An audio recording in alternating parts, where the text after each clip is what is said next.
Saya nampak kalau sekiranya satu parti yang dia tak akan cukup membentuk kerajaan tapi dia boleh menang, iaitu Warisan. Tapi janganlah follow saya, itu saya kata. Tuan-tuan nak pilih BN ke JRS ke, pilih lah. Tak ada kesalahan pun. Saya tak adalah marah. Tapi saya nampak Warisan boleh menang dalam lebih kurang mungkin lingkungan 20 ke 30 kerusi macam tu. 20 ke 30 kerusi Warisan boleh menang, boleh dapat. So kalau Warisan nak membentuk kerajaan, dia ada pilihan. Pilihan dia sama ada kerjasama dengan Barisan Nasional, kerjasama dengan JRS. Okay, so ada dua dia mungkin kerjasama, sama ada Barisan Nasional atau JRS. Tuan-tuan rasa kalau sekiranya dia nak bergabung, dia akan bergabung dengan siapa? Saya nampak gabungan itu hanya akan dapat berlaku di antara Warisan dengan Barisan Nasional. Cuma isu dia siapa akan jadi ketua menteri. Saya percaya, ini pendapat saya lah, Bong akan jadi ketua menteri. Syafiq Abdal akan jadi ketua menteri. Atas alasan sebab Barisan Nasional bukan parti lokal. Jadi untuk mengekalkan kestabilan, maka parti lokal hendaklah diletakkan jadi CM. Bong akan jadi timbalan ketua menteri. Tetapi tak apalah, janji kita jadi kerajaan. Sebab selama 5 tahun Bong telah menjadi pembangkang di di Sabah. Sekarang ini 300 vote, 60% kata Warisan akan menang. So kalau kita tengok Bung Mokhtar dicabar di 5 kawasan, Bung Mokhtar dicabar dicabar 5 calon. Bung Mokhtar dicabar 5 calon untuk pertahan Lamak. Okey. Pengurusi BN Sabah Bung Mokhtar hari ini berhadapan dengan saingan 6 penjuru bagi mempertahankan kerusi Dewan Undangan Negeri pada pilihan raya negeri ke-17. Pegawai pengurusi pilihan raya mengumumkan perkara itu di Kinabatangan hari ini. Bung ditentang oleh Johaini Zamsyah Johari dari JRS, Salahuddin dari PIS, Saifullah Warisan dan juga Ismail Bebas serta Mazlin Perikatan Nasional. So kalau kita tengok tolak tepi bebas lah tuan-tuan, tolak tepi PIS lah, Parti Impian Sabah. Kita tengok pertemuan Bung di antara Barisan Nasional, JRS, Perikatan Nasional. So ada 3 main contender untuk Bung Mokhtar alone. 3 main contender termasuk daripada JRS.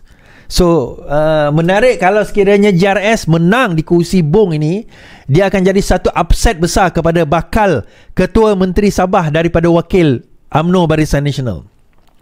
Bung adalah Bung adalah nama yang dikatakan kalau sekiranya Barisan Nasional menang, maka Bung bakal menjadi Ketua Menteri Sabah dalam pilihan raya atau dalam kepimpinan yang akan datang. Dalam masa yang sama juga AJJ menghadapi juga 5 saingan, 5 penjuru di Sulaman. Ketua Menteri Sabah berhadapan 5 penjuru. Perkara itu diumumkan. AJJ tiba pukul 9 pagi tadi dan pada pilihan raya lepas dia telah menang dengan majoriti 3,099 undi. Dia adalah presiden parti JRS, ditentang oleh muka baru. Okey. Yang mewakili Barisan Nasional, Dr. Syahrul Riza Tajuddin. Okey.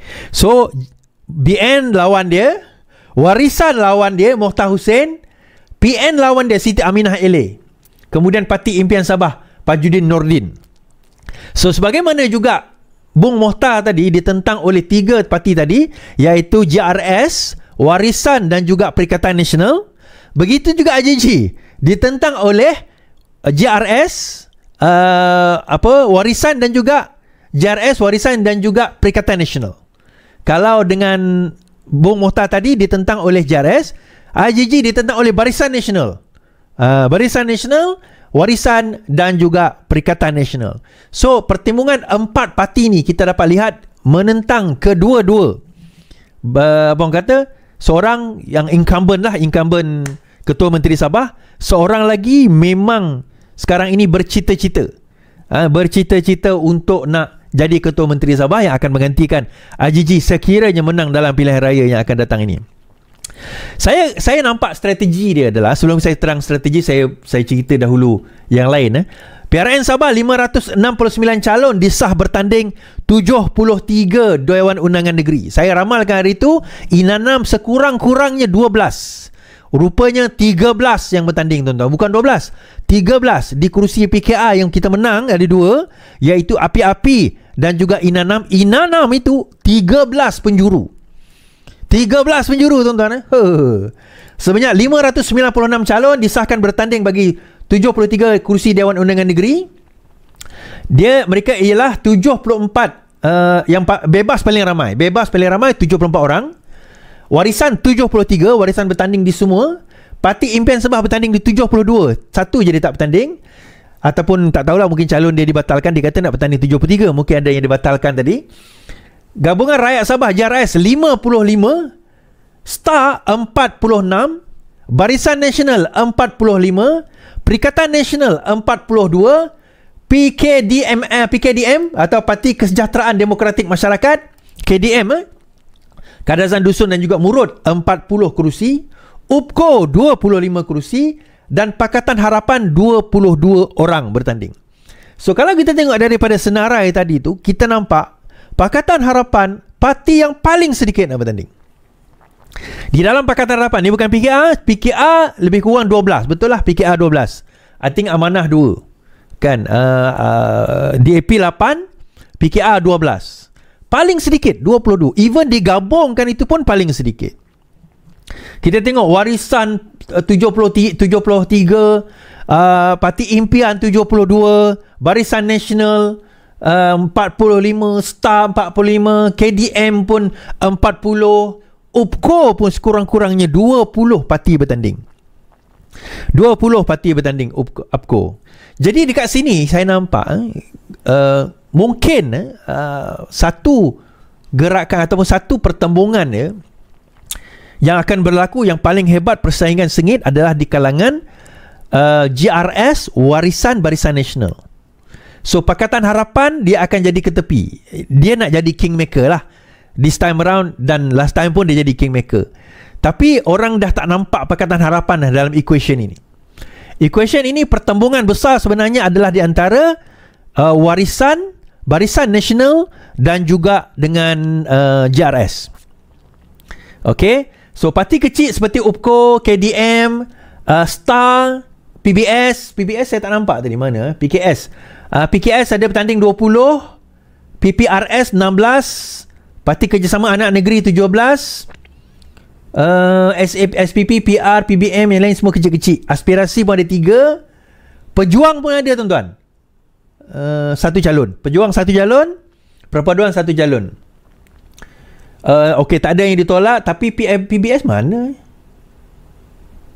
Okay. So dalam pilihan kaya ini, last pilihan raya 447, tapi kali ini 500 lebih yang bertanding. Ada 500 lebih yang bertanding, tuan-tuan. Menarik ya.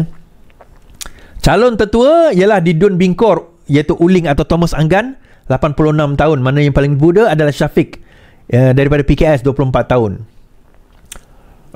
Dun Tulit menyaksikan pertembungan yang paling ramai, iaitu 14 calon, tuan-tuan. Diikuti oleh Bandau, Tamparuli dan Inanam serta Kepayan, masing-masing 13. Saya kata tadi Inanam 13. Banggi dan Moyong merekodkan 12 penjuru. Maka adalah Bengkoka, Tanjung Kapur, Pintasan, Karambunai, Tanjung Keramat dan Balong menyaksikan 11 penjuru. 10 dun merekodkan 9 penjuru, 8 dun 8 penjuru, 10 dun 7, 13 dun 6, 8 dun 5 dan 2 lagi 4 penjuru. Okey, dan 4 penjuru. So, kali ini gabungan tu mungkin macam mana, tuan-tuan? Saya nampak ada kemungkinan pertama sekali, macam saya kata, kalau siapa yang ikut live saya, apa yang saya cakap, tuan-tuan?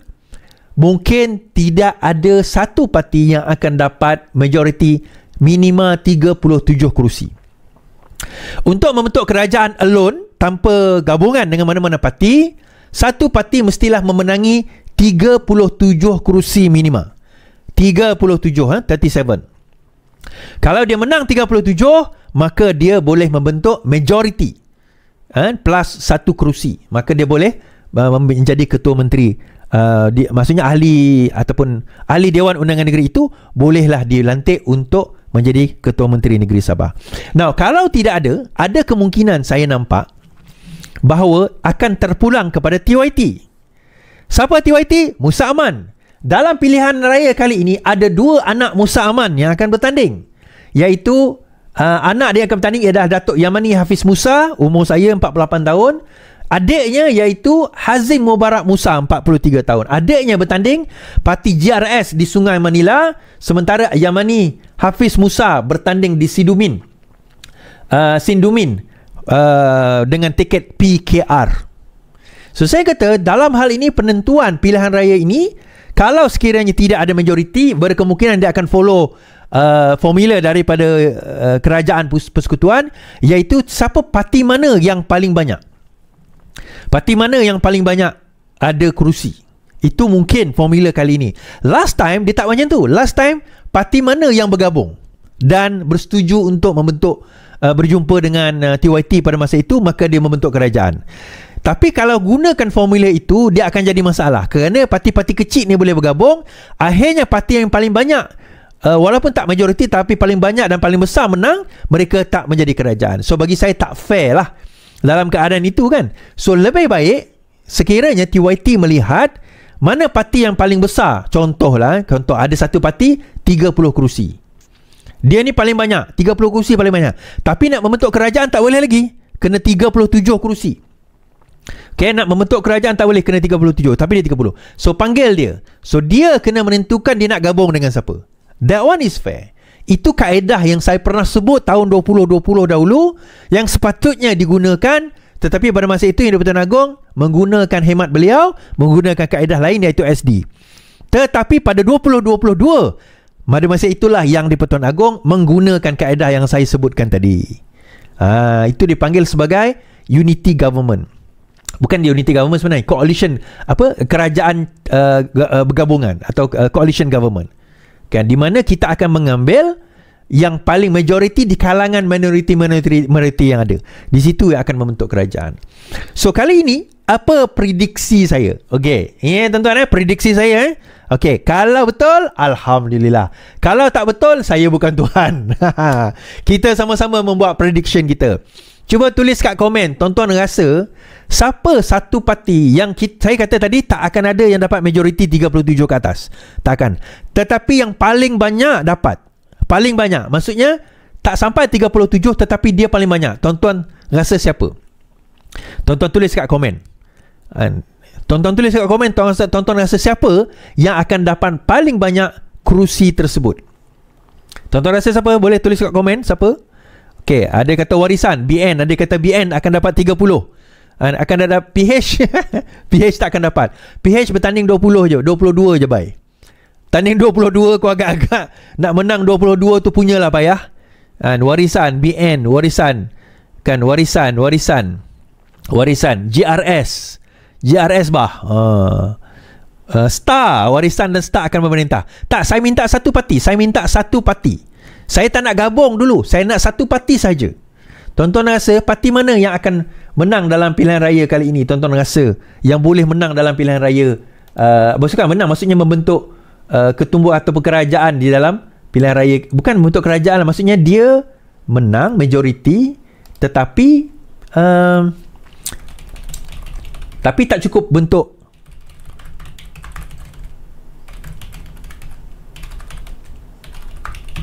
Tak akan cukup bentuk kerajaan. So saya tanya dekat chat. Saya akan kata warisan, BN, apa lagi? Warisan, BN, GRS. Saya akan tulis itu PN. Ada lain. Okay, kita start. Dia 4 je boleh option. Okay, tuan-tuan boleh komen dekat situ berapa.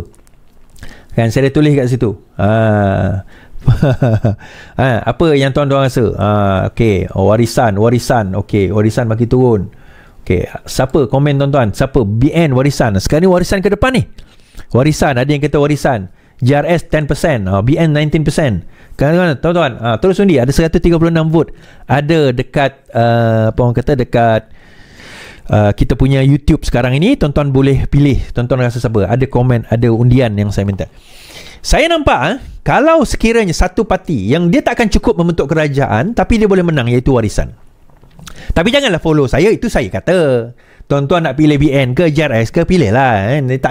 Tak ada kesalahan pun. Saya tak adalah marah. Tapi saya nampak warisan boleh menang dalam lebih kurang mungkin lingkungan 20 ke 30 kerusi macam tu. 20 ke 30 kerusi warisan boleh menang, boleh dapat. So kalau warisan nak membentuk kerajaan, dia ada pilihan. Pilihan dia sama ada kerjasama dengan Barisan Nasional, kerjasama dengan JRS.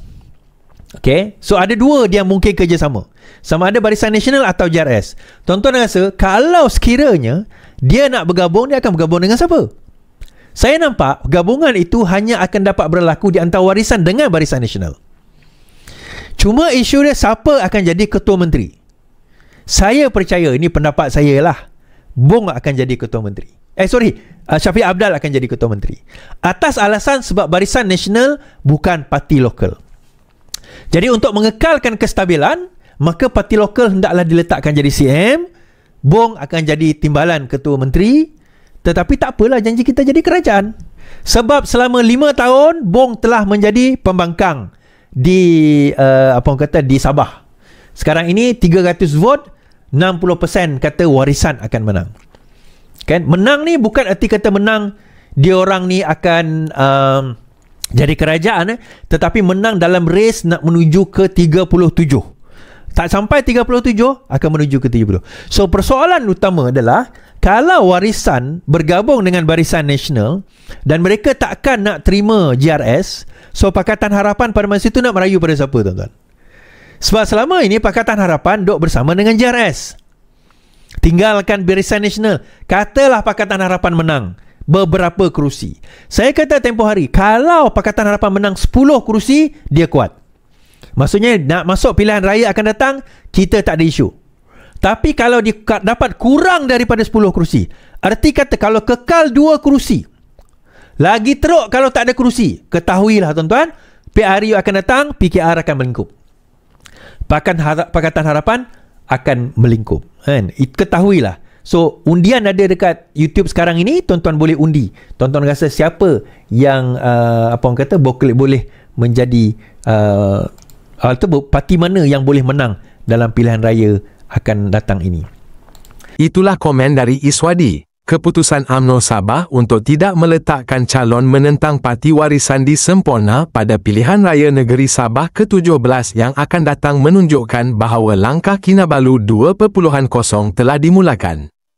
Pengerusi Star Sabah bahagian Kepayan, Bernard A. Logijin, sependapat dengan bekas ahli Dewan Undangan Negeri Petagas, James Ligunjang, bahawa kedua-dua parti tersebut sekali lagi bekerjasama untuk membentuk kerajaan Sabah yang baharu. Langkah Kinabalu yang melibatkan kedua-dua parti itu sebelum ini gagal menumbangkan kerajaan Grus PH pimpinan Ketua Menteri Sementara, Datuk Seri Haji G. Noor. Bernard berkata, dakwaan warisan baru-baru ini bahawa mereka akan bergerak secara solo untuk membentuk kerajaan Sabah yang terdiri daripada parti-parti tempatan semata-mata kini kelihatan hanyalah retorik politik kosong untuk memancing undi. Sehubungan itu, Bernard menasihatkan para pengundi supaya tidak terpedaya dengan UMNO Sabah dan warisan. Saya percaya versi 2.0 akan menghadapi nasib yang sama kerana para pengundi kini lebih matang. Bijak dan berani membuat perubahan besar bagi melindungi kepentingan serta hak diri mereka dan generasi akan datang, katanya, lapor Daily Express. Dalam perkembangan berkaitan timbalan Ketua Pegawai Eksekutif AirAsia Aviation Group Datuk Kapten Chester Voo diurak-urakan akan menyertai warisan. Kita jumpa lagi. Assalamualaikum.